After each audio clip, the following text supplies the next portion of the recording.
Bom, a aula de hoje é sobre pedologia, que é a ciência que estuda o solo. Tá? Há várias características morfológicas que a gente pode determinar qual é o tipo daquele solo, mas hoje a gente vai falar assim, apenas de cores e texturas. Começando com as cores, ela é considerada pelos pedólogos, né, que são os profissionais que estudam o solo, as propriedades morfológicas mais importantes e determinantes para definir qual a condição e o tipo daquele solo. Os solos eles podem apresentar diversas cores, como a gente pode ver aqui o vermelho, que é bem característico aqui da nossa região, o preto e o amarelo. Essa variação de cores ela não depende só do que é originado aquele solo, mas ele também depende da localização geográfica que aquele solo está inserido, e o conteúdo da matéria orgânica, né? O que e o quanto de matéria orgânica tem na formação daquele solo, entre outros diversos fatores que são determinantes. Uma análise superficial poderia considerar que a cor do solo apresenta pouca relevância do ponto de vista prático. Porém, para as plantas, de um modo geral, o solo não vai ter nenhum efeito no seu desenvolvimento, né, que seja exclusivo da cor do solo. Porém, a gente pode remeter aos solos mais escuros como favorecendo as raízes de plantas que estão crescendo em regiões mais frias, justamente porque os solos mais escuros tendem a se aquecer mais rapidamente, que vai contribuir para o desenvolvimento desse tipo da planta nessas regiões.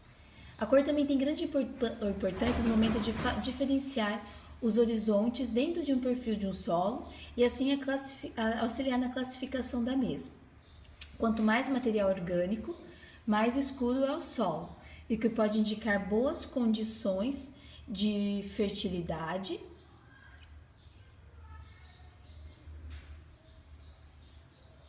e também uma grande atividade microbiana. A atividade microbiana é necessária no solo porque muitos micróbios se anexam às raízes, muitos micro-organismos se anexam às raízes, que são as micorrizas e que auxiliam no desenvolvimento da planta através da fixação de oxigênio e nutrientes, e principalmente nutrientes que são retirados do solo. Porém, a gente também pode dizer que matéria orgânica em grande quantidade pode indicar condições desfavoráveis à decomposição da mesma, como, por exemplo, temperatura muito baixa, baixa disponibilidade de nutrientes, falta de oxigênio e outros fatores que vão inibir a atividade dos micróbios no solo. A gente tem que evitar também o senso comum quando a gente diz que todo solo escuro, que a gente chama de terra preta, né, ele é fértil. Muitos solos escuros eles apresentam fertilidade natural muito baixa. E também a gente tem que evitar a ideia de que todo solo escuro é orgânico. Tá? As diferenças entre as cores mais avermelhadas ou amareladas dos solos estão muito associadas aos diferentes tipos de óxidos de ferro que existem nos solos. Os solos de coloração vermelha, como esse daqui, que é muito comum na nossa região, ele pode indicar grande quantidade de óxido de ferro. Um exemplo desse tipo de solo, né, o que a gente tem aqui na nossa região, que a gente conhece também como terra roxa, essa coloração vermelha escura, que são solos que se originam das rochas ígneas básicas, principalmente o basalto. Se a gente for nas cataratas, por exemplo, a gente vai ver grande formação basáltica, que é a principal composição de rochas aqui da nossa região. E são comuns, esse tipo de rocha é comum do norte do Rio Grande do Sul até o sul de Goiás. Solos com elevada quantidade de quartzo na fração mineral, como ocorre, né, geralmente nos solos arenosos, são frequentemente mais claros,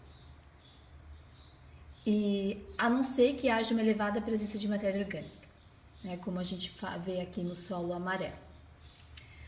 Um solo bem drenado é um solo que a gente não tem dificuldade para infiltrar, a água não tem dificuldade para infiltrar. No entanto, nos solos mal drenados, que a gente tem muita água muitas vezes, um ou mais horizontes dos solos podem ficar com uma cor acinzentada, tá? Como a gente está vendo aqui. Essa cor indica que o ferro foi lavado né? Ou seja, ele foi levado para o lençol freático, né?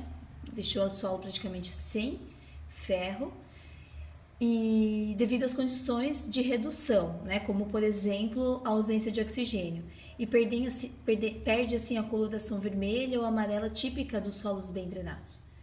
Essa cor também é consequência da presença de minerais salicatados, que existem na fração de argila do solo. É bem comum a gente observar também,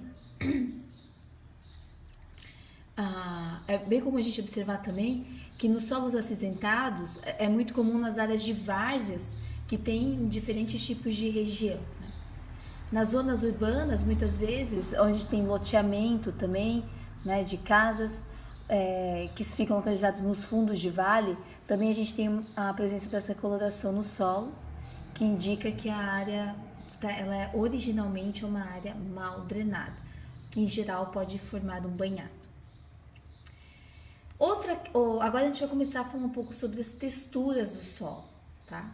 As classes de tamanho das partículas individuais do solo, ou seja, a granulometria do solo, elas são classificadas conforme o diâmetro.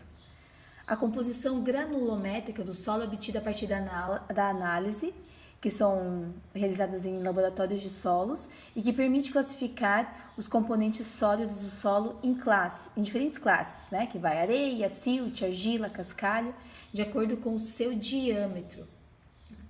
Quando a gente observa um torrão de solo, ou seja, quando a gente pega um pedaço do solo, a gente não está observando apenas uma partícula individual do solo, mas uma estrutura composta por partículas de diferentes diâmetros e diferentes composições mineralógicas. Normalmente, a gente tem dificuldade em compreender o que é uma partícula de areia, por exemplo. Só que é comum a gente achar que a areia é sempre formada por quartzo, ou que ela é sempre clara, o que não é verdade. Qualquer partícula individual sólida do solo com diâmetro entre 0,05 e 2 milímetros já é considerada areia. Em algumas regiões do planeta com atividade vulcânica recente, a areia encontrada no solo ela é geralmente mais escura por causa da composição mineralógica, né?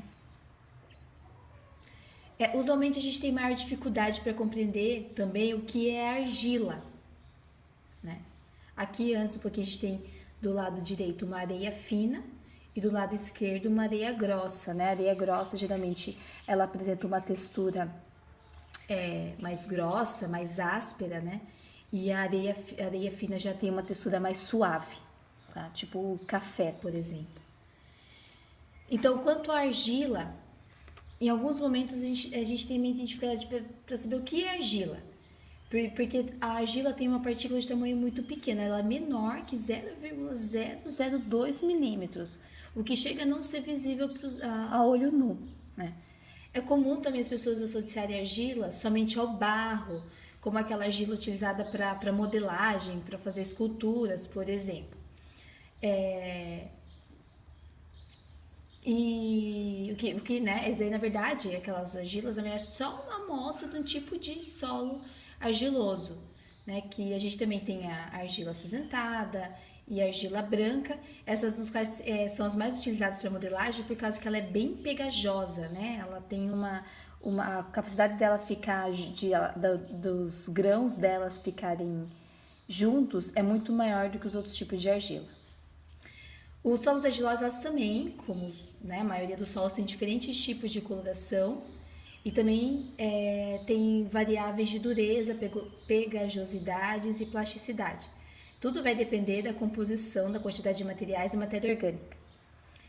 A textura do solo, ela vai remeter à proporção relativa da quantidade de areia, silt e argila que tem no solo. É isso que vai determinar a textura, se vai ser uma textura mais suave ou uma textura mais áspera. Com base na proporção, né, dessas três características, né, de silt, areia e argila, aí a gente vai definir os grupamentos texturais.